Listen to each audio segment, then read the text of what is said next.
Hi there, this is Liam. In this video, we're going to be answering the question, how do we get visibility into the types of issues that the team is bumping into most often as part of their design review process?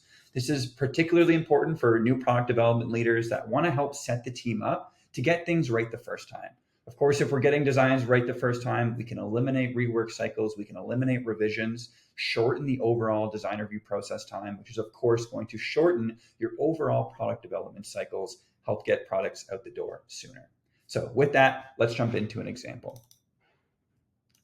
To help identify what types of issues are coming up most often, we're going to leverage tags.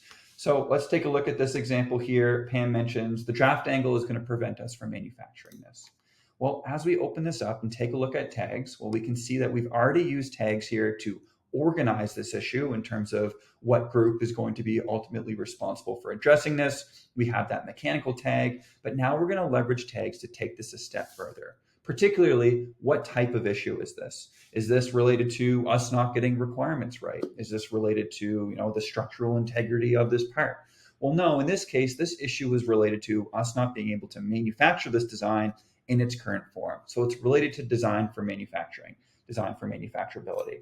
And so in this case, we're going to add a tag to say exactly that. Again, these tags are totally customizable to you and your team. So we have some customers that might even take this a step further to add a tag for draft angle, some that'll keep it a little more high level, designed for manufacturing. We're happy to have a discussion and make some suggestions to you and your team based on what you're looking to identify. But really, from a day-to-day process standpoint, it's as easy as that. Just add a tag on the type of issue that it is. And so now as we jump to insights, top left-hand corner, I'll go to track. Under track, go to insights. And under insights, we'll go to feedback. On the right-hand side here, we can see feedback by tag. And so this is going to give us an overall view into what tags are being used most often for the feedback that's being identified. And so this is going to give us a really great overall view into something like, great, out of our 56 issues, well, 9 were related to design for manufacturing.